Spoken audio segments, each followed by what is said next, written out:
Hello दोस्तों, मैं Ramkaran Yadav SMS medical college में नर्सिंग स्टाफ की पोस्ट पर कार्य करता हूँ। तो जैसे एसएनजी नर्सिंग क्लासेज अभी स्टार्ट हुई हैं, तो उन्हीं के अंदर मैं भी आपको पीडिया पढ़ाने जा रहा हूँ।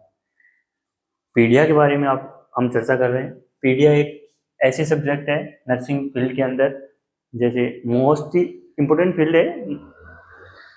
मोस्ट इम्पोर्टेंट सब्जेक्ट है नर्सिंग के अंदर पीडिया। पीडिया हमारे थर्ड ईयर में आती है। बीएससी नर्सिंग जब करते हैं तो थर्ड ईयर के अंदर पीडिया एक सब्जेक्ट आती है, तो उसके बारे में हम आपको बता रहा हूँ। पीडिया का मतलब क्या होता है? सबसे पहले ये है कि पीडिया का मतलब क्या होता है। पीडिया दो शब्दों से बना है। ये पीडिया शब्द कहाँ से लिया गया है? पीडिया शब्द लिया है ग्रीन भाषा से। और पीडिया का मतलब होता है कि पीडिया प्लस इट्रिक्स। पीडिया का मतलब होता है छोटे बच्चों, चाइल्ड्स। तो चाइल्ड्स का मतलब पीडिया, पीडिया का मतलब चाइल्ड। इट्रिक्स का मतलब होता है कि ट्रीटमेंट,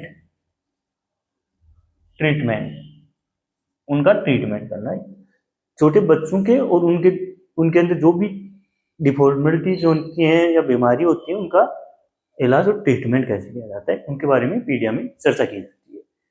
पीडिया के अंदर स्टेज होती है बच्चे की ग्रोथ की। उनको 5-7 उनको 6 स्टेज में बांटा गया है। सबसे पहली स्टेज होती है नियोनेट, जो 28 दिन का बच्चा होता है। जन्म से लेके 28 दिन के बच्चे को नियोनेट कहते हैं, जो न्यूबॉर्न बेबी होता है। और 1 साल के बच्चे को होता है, उसको इन्फेंट बोला जाता है। इन्फेंट होते हैं वो। और टोडलर होते हैं। टोडलर को 1 साल से लेके 3 साल तक के बच्चे को टोडलर बोला जाता है। फिर आती है stage pre school. Pre school के अंदर बच्चे आते हैं 3 से 6 साल के बच्चे। 3 से लेके 6 साल तक के बच्चे प्री स्कूल के बच्चे होते हैं। स्कूल एज के बच्चों स्टेज होती है, उसमें 6 से 12 साल के बच्चे आते हैं। और एडोलेसेंट बच्चे होते हैं, जो लास्ट स्टेज होती है बच्चों की, वो होती है 12 से 18 साल तक के बच्चे होते हैं। फिर आते हैं कि सबसे ज्यादा जो पीडिया पे काम किया है, या पीडिया के बारे में जो भी ज्यादा स्टडी की है, वो इब्राहिम जोकम नाम के व्यक्ति ने की है, जो 1830 से 1919 तक वो अपना जीवन काल रहा है उनका। उसके अंदर वो पीडिया को दिया है, इसलिए उसको बोलते हैं फादर ऑफ पीडिया, पीडियाट्रिक्स। और इसके अंदर आगे हम चर्चा कर रहे हैं ग्रोथ और डेवलपमेंट के बारे में। बच्चों में कैसे ग्रोथ होती है और कैसे वो विकसित होते हैं, डेवलप होते हैं, उनके बारे में।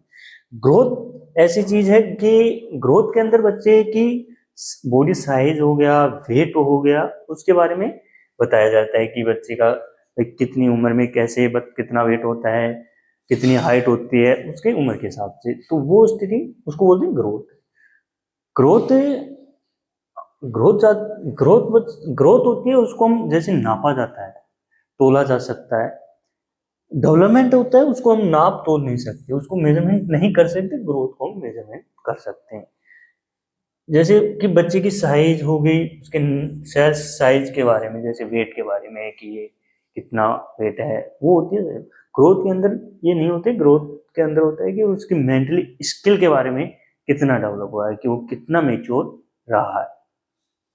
डेवलपमेंट के अंदर ये देखा जाता है। मोस्टली डेवलपमेंट में बच्चे होते हैं जो ग्रोथ, जो बच्चे की अंडरस्टैंडिंग, समझने की क्षमता के बारे में होता है। वो होता है जो बच्चा सीखता है अपने इन्वायरमेंट में, आसपास के वातावरण होता है उसमें जो सीखता है, वो डेवलपमेंट होता है। जैसे वो कार्य करना, नई नई चीजें सीखना, वो पढ़ना लिखना, ऐसी चीजें वो सीखता है ना, वो बोलते हैं डेवलपमेंट के। ग्रोथ के अंदर होता है कि उसका बॉडी ग्रोथ कर रही है, जितना हाइट हो गई, वेट हो गया, वो होती है ग्रोथ। वो डेवलपमेंट होता है कि वो स्किल कैसे वो कार्य कर रहा है, वो समझने की क्षमता होती है ना, वो होता है डेवलपमेंट होता है। तो आज तो मैं आपको इतना ही पढ़ाऊंगा। बाकी आगे आपकी रेगुलर मैं क्लासेस लेता रहूंगा, जैसे जैसे मेरे को टाइम मिलेगा। तो आपका सपोर्ट बना रहा तो शायद हम काफ़ी ऊंचाई तक जाएंगे। और तो मैं आपको डेली आपसे मुलाकात होती रहेगी मेरी, जैसे भी टाइम मिलेगा। टाइम मिलने की वो होती है, नहीं मिलने की वजह से। और आपको अच्छा लगा है आप अगर मेरा पढ़ाने का, तो आप लाइक करें, शेयर करें, सब्सक्राइब करें चैनल को।